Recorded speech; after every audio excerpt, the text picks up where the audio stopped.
In a time shattered by war, only one man stands at the crossroads of destiny.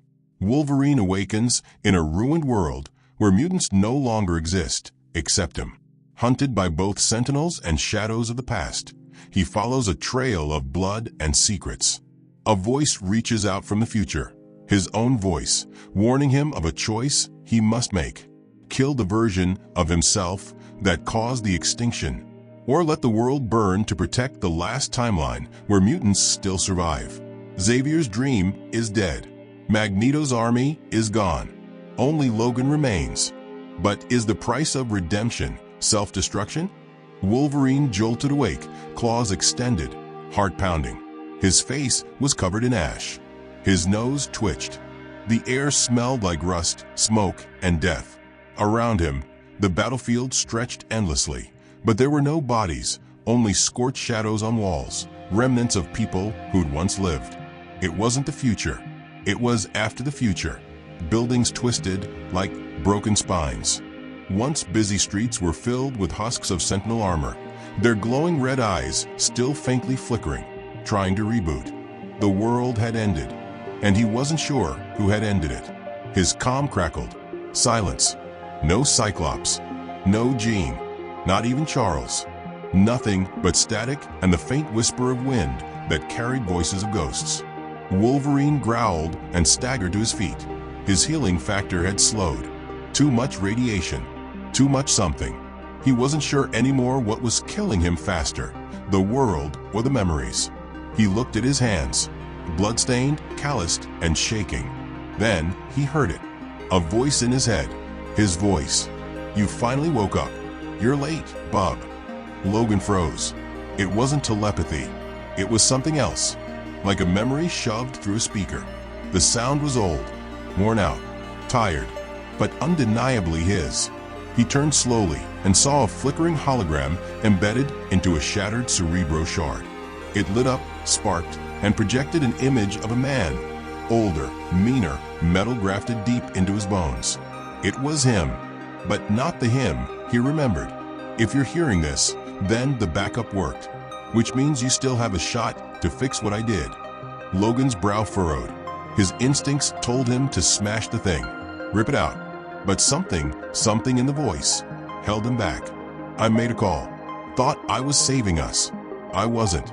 I was manipulated, played, and I became the very weapon they always feared I'd become. The message cut off. Rebooting. File, Logan_Prime. Timestamp. 37 years from Incident 0. Priority. Kill switch initiated. Those words hit Logan harder than a sentinel's punch. What incident? What kill switch?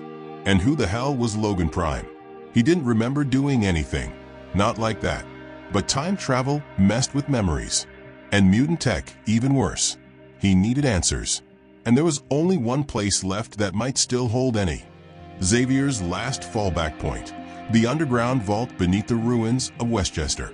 He took one last look at the horizon, claws sliding back into his arms with a soft shink, and began walking.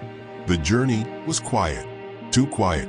No birds, no machines, just the soft crunch of boots on ash. Logan's mind raced the whole way. Could this really be him? Did he kill the mutants? Did he destroy the world trying to save it? After days of travel, he finally arrived. The X-Mansion was gone, obliterated. The land was cratered. Only the lowest levels remained, buried under rubble. But the entrance to the vault was still intact, hidden beneath the warped metal remains of the old hangar. He forced it open. Inside was darkness, stale air, and something else. A heartbeat. Not just any heartbeat. Familiar. He drew his claws. Instinct screamed, trap. Logan, a voice said behind him, young, soft, scared. He spun around and saw a girl, maybe 14. Wild black hair, eyes glowing faintly gold. She wasn't afraid of him. She knew him. You're early, she whispered. You weren't supposed to be awake yet. He narrowed his eyes. Who are you? She hesitated. You called me Eden. Said I was the last. Said I had to wait for you. Wait for me. She nodded. The other you, the one in the armor. He left instructions. Said you'd come through here looking for answers. Said I had to tell you not to kill him, or everything ends. Logan's mouth tightened. You saying I caused all this? She didn't answer, but she didn't have to. He pushed past her, deeper into the vault. The girl followed, barefoot, silent. As they walked, the lights flickered on. Holograms lit up along the walls.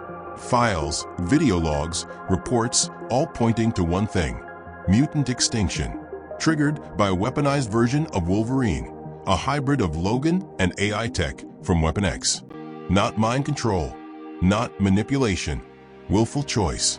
To save humanity from war, Logan Prime had sterilized mutantkind. Logan punched the nearest console so hard the wall cracked. No damn way, he growled. I'd never. But deep down, something itched. A sliver of doubt. He had killed before to prevent worse. He had been used before. And this time, there was no one left to stop him. The final log played. If you want to fix this, you'll have to kill me. But I'm not going to make it easy, because I still think I was right. So come find me, bub. Logan stood in silence, jaw clenched. The girl looked up at him. What are you going to do?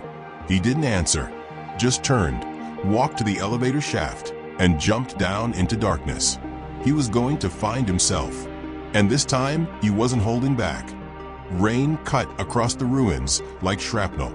Wolverine moved through it like a ghost, hood pulled low, coat soaked through. Every step echoed with a purpose that felt older than time. He had one mission: hunt down his future self, Logan Prime. A version of himself that had willingly become the executioner of mutantkind. The world was too quiet. No birds, no voices, just whispers of a life long buried. He followed the scent, faint, metallic, his own, but wrong, older, colder, mixed with oil and burning ozone. Wherever Logan Prime was hiding, he wasn't hiding well enough. Logan stopped in front of an abandoned Sentinel scrapyard. He sniffed. They weren't just dead machines. They'd been converted, stripped, modified, hollowed out like skeletons, weaponized again. But this time, the upgrades weren't just for hunting mutants. They were defensive, smart. Prime was using them as guards. A low growl rumbled from Logan's throat. So this was it. Prime had built a throne out of the corpses of the weapons that once hunted him. Ironic. Typical. Logan jumped the fence, claws snicked ing out midair. First one dropped from the sky, reactivated. Its face half melted, missing an eye, but still lethal. It fired a blast. Logan rolled, metal beam tearing the air where his head had been, and in one clean spin, he severed its leg. Another came from behind. Too slow. He didn't even turn, just stabbed backward through its chest. Sparks exploded. He pulled the claw free and shoved it down to the ground. By the fourth machine, he was moving like instinct. No wasted motion, no hesitation, just violence. When the dust settled, the rain hissed against overheating metal. Logan stood still, breathing heavy, eyes glowing amber in the darkness. Is that all you got, Prime? He muttered, stepping deeper into the scrapyard. In the silence that followed, a new sound emerged, soft, deliberate footsteps. Not machine, not monster, human. He turned fast. A young man, maybe 17, leather jacket, buzz cut, cybernetic eye. But the scent gave it away instantly. Mutant. Don't come closer, the kid warned, raising a janky plasma pistol that looked held together with hope and duct tape. You're not welcome here. Logan raised an eyebrow. You threatening me with a water gun, kid? The pistol shook slightly. You're not supposed to be alive. The old one said if I ever saw you. I am the old one, Logan interrupted. Just not that one. The boy blinked. You're the prototype? Logan stepped forward. Tell me where he is. I can't. Claws popped out, gleaming in the rain. You will. The boy hesitated. Something in his breath changed. Fear, but also recognition. Like something deep in his DNA knew this man. Logan stepped even closer. What's your name? Harris, the boy replied, quieter now. Harris, listen to me. I'm not here to hurt you. I'm here to stop him. The kid lowered the gun slowly. He said you'd say that. Yeah? What else did he say? That if you made it this far, the world had already lost. That made Logan pause. He'd heard a lot of prophecies in his life. Most were wrong, but the way the kid said it, it wasn't about doom. It was resigned. Like Prime had already seen how this ended. Like he'd already lived it. The rain picked up. Thunder rolled over the scrapyard like distant gunfire. Logan pushed past Harris, claws retracted, senses stretched out. Somewhere deeper in this graveyard, a path opened. A hatch, covered in twisted sentinel plates. Welded shut, but barely. He tore it open with one hand and stepped into the dark. The air shifted. Warmth hit him, artificial, recycled. The scent of oil, old blood, and regret. Dim lights flickered on, guiding him down a tunnel of metal ribs and mutant tech. Walls whispered with static. Surveillance nodes tracked his every move. He was being watched. Good. He wanted Prime to know he was coming. Then, ahead a chamber. Round. A single chair in the center. Wires wrapped around it like vines. And sitting in it, back turned, a figure. Logan stopped. "You gonna turn around?" he growled. The chair rotated. There he was. Older, taller, bulkier, face lined like battlefields. Left arm entirely cybernetic. Right eye glowing red. Logan Prime. "I knew you'd find me," Prime said. His voice was deeper. Hollow. "I almost didn't," Logan replied.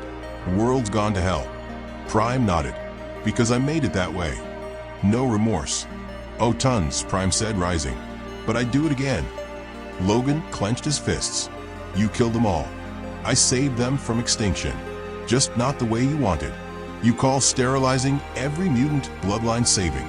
I call it mercy." Logan stepped forward. "I call it cowardice." The two stared at each other, mirror reflections twisted by time and choice. "I did what Charles never had the strength to do," Prime said. "I ended the war before it started."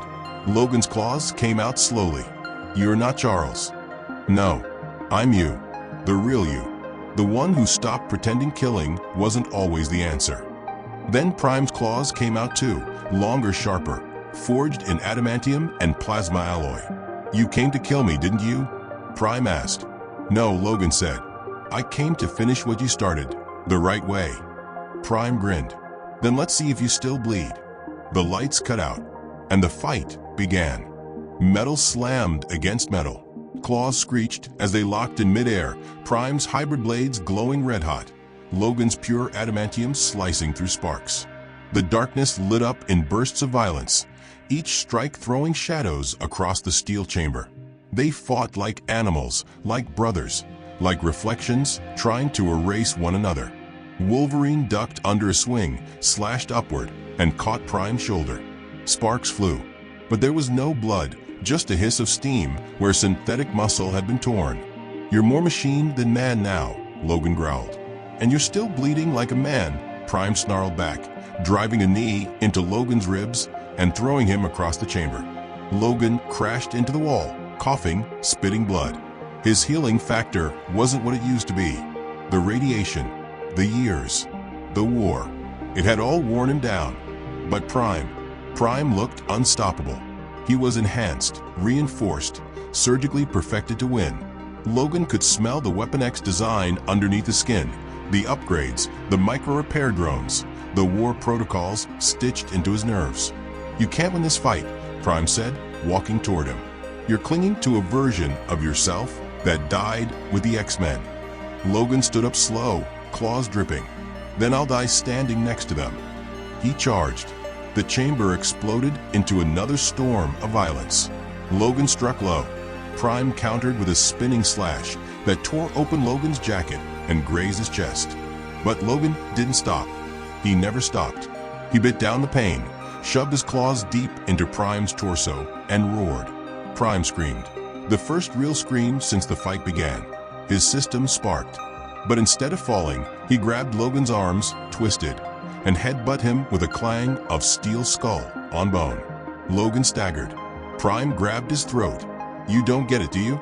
Prime hissed, lifting him off the ground. "I ended the war. No more humans hunting mutants. No more genocide. I made the hard call." "You made a graveyard," Logan choked. "I made peace." Logan jammed his claws into Prime's leg. Both fell. They rolled across the ground, snarling, stabbing, dragging each other into walls and consoles, smashing everything around them. Every hit Logan landed was answered with something worse. He was slowing down. Prime wasn't. Prime pinned him, punched him twice in the face. Third strike cracked bone. Logan spat out a tooth. Still standing, he grinned, blood in his mouth. Prime hesitated, just for a second. That grin, he knew it. That stupid, stubborn refusal to die. It was the one thing they still shared. "You remember Eden?" Logan asked, voice low. "The girl, the mutant, the one you protected." Prime's eye glowed brighter. "Don't say her name. She waited for me, trusted me, not you. You left her in a world of monsters. You built that world." Something snapped. Prime roared and slammed Logan through a steel console. But this time, Logan didn't resist. He let the momentum carry them both into the power core behind it. Electricity exploded. The shockwave launched both of them across the room. Silence, smoke, buzzing lights. Logan coughed and rolled over, burns across his arms. Vision blurry. Prime was twitching, limbs jerking involuntarily, systems glitching. One of his claws had fused into his arm. The other sparked and failed to deploy. "Your upgrade's failing?" Logan said, dragging himself up by the wall. "Guess you didn't plan for yourself." Prime's eye flickered. "I planned for everything," he rasped, "except caring again." He looked up at Logan, face broken, rage burned out. Only regret left. "You think this makes you right?" Prime said. "You stop me and what? Mutants come back? Eden grows up safe." Logan stared at him. "No, but maybe they'll have a chance." Prime leaned back, looking at the ceiling like he could see through it to the stars. "Funny thing is," he whispered, "I kept dreaming about this fight. Every time I closed my eyes, like I wanted it." "You did," Logan said. "You just didn't have the guts to finish it yourself." A long silence passed. Then Prime did something Logan didn't expect. He raised his remaining claw, slowly trembling, and held it out. Not to fight, not to stab, but to offer it. A surrender, or maybe permission. Logan stepped forward. "No redemption after this," Prime said. "I ain't looking for redemption," Logan muttered. Then, without hesitation, he drove his claws through Prime's heart. The light in Prime's eye dimmed. One final exhale. No scream, no fight, just stillness. Logan held him there for a moment, not out of anger, but mourning. He didn't just kill a villain. He killed the part of himself that lost the war. He pulled his claws out. Prime's body slumped, sparks dying. Logan fell to his knees, breathing hard. Blood mixed with oil on the floor beneath him. Somewhere deep in the bunker, systems began shutting down. Files deleting. Vaults collapsing. Like the entire network knew its master was gone. Logan sat there for a long time. Alone. Again. The world wouldn't magically heal. The X-Men wouldn't rise from the grave. Eden was still just a kid in a broken world. But Prime was gone. And Logan was still here. Still fighting. Still choosing to believe that maybe, the future could be different. Logan stumbled out of the bunker, every step dragging. His body was torn apart. Ribs cracked, knuckles broken, shoulder half dislocated. But none of it hurt as much as the silence. The silence in his head. Prime was gone. For the first time in what felt like years, he couldn't hear his own ghost. Rain fell harder now. Thunder cracked like bones overhead.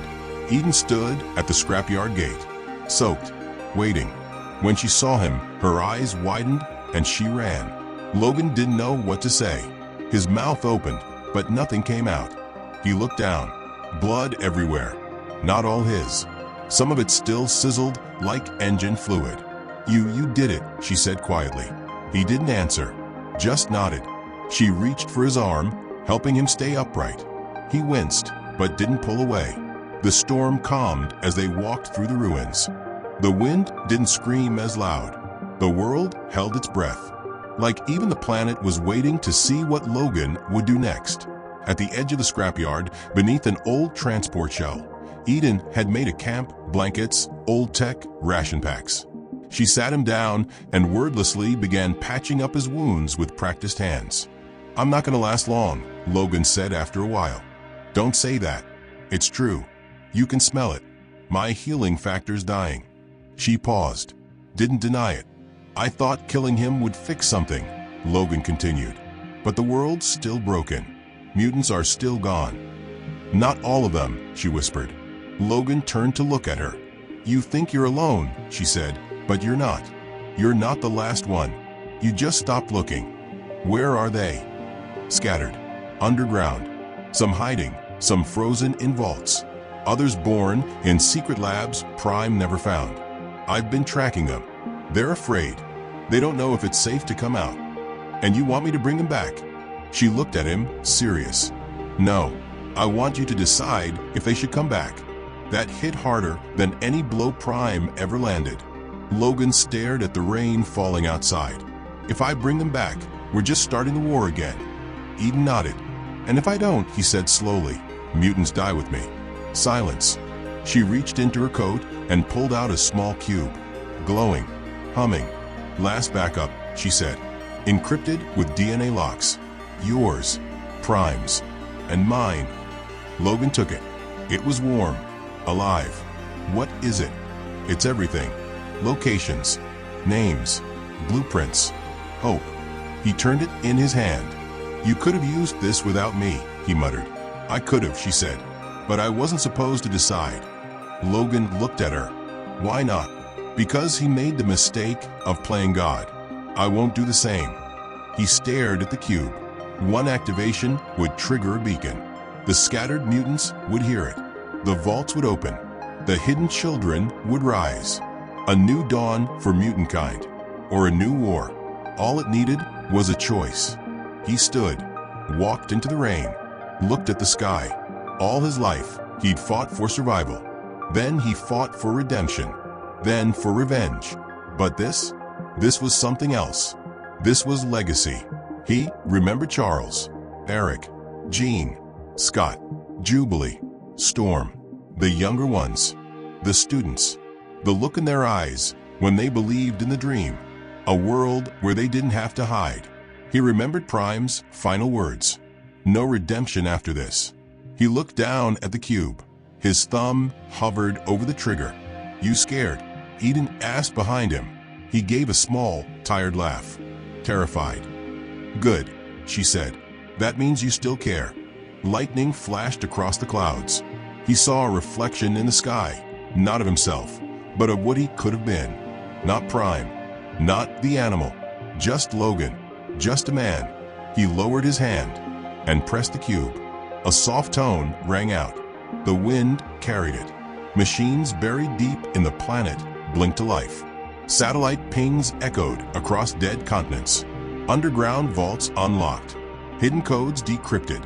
Somewhere far away, a child opened her eyes for the first time, glowing gold like Eden. Somewhere else, a woman's claws slid out as her cryostasis tube cracked. Mutantkind was waking up. Not saved, not safe. But here, Logan dropped to one knee, exhausted. Eden caught him, held him. "You did it," she whispered. "No," he said. "We did. You gonna stick around to see what happens?" He looked up at her, blood running down his cheek like war paint. "I don't think that's up to me anymore." He handed her the cube. "It's light dim now. Task complete. You'll lead them," he said. Her eyes went wide. "Me? You're the last one who waited, Eden. That makes you the first one who deserves to lead." He smiled, weak but real, then closed his eyes. The sun rose for the first time in weeks. Real sunlight, breaking through black clouds that had blanketed the earth for years. The sky wasn't clear, but it was healing. Slowly, like the world had taken a deep breath after holding it for far too long. Eden stood at the cliff's edge, watching old satellites spark back to life across the sky, like constellations being reborn. Below her, in the valley, something was moving. A hum, a pulse. Vault doors cracking open, shelters unlocking, generators buzzing, and voices. Mutant voices. Some coughed, gasping at fresh air. Some blinked against the light. Some cried, realizing they weren't alone. She clutched the cube in her hand. The signal had worked. They were coming back. But behind her, silence. Logan hadn't moved. He sat against the rusted remains of an old jet wing, head tilted, still, peaceful almost. She walked back to him. Her heart sank with every step. She knelt beside him. Logan. He didn't respond. His chest rose, barely. His breath was shallow, slower than before. "Hey," she whispered, gently shaking him. "You made it. We made it." One eye cracked open. "I hear them," he muttered. "Kids. Laughing. You saved them." He didn't answer right away, just nodded slightly, like he was listening to something only he could hear. "They'll need you now," he said. "What about you?" He gave a soft, broken chuckle. "I've done enough. I'm just tired." She grabbed his hand. It was rough, calloused, fading. "You can rest," she said, holding back tears. "But not yet. You've got to see this." She turned his head toward the valley. He saw them, shapes in the distance. Some crawling out of bunkers. Others carrying children. Blue skin, red eyes, wings, claws. Mutants. Alive. A tear rolled down his scarred cheek. "That's a good-looking future," he said quietly. Then he leaned back, looked at the sky. The clouds had split just enough to show a sliver of blue. His breathing slowed. But he was smiling, really smiling. And then he was still. Eden stayed by his side for a long time. The others approached, confused at first, then silent. They recognized him, even the young ones. They had heard stories. They gathered around him like a fallen monument. Not to mourn, but to remember. She stood. "I'll tell them everything," she whispered. "About the war, the mistake, the sacrifice." She looked down at Logan one last time. "But most of all, I'll tell them who you really were." The wind picked up, carrying her voice through the valley, and the world moved forward.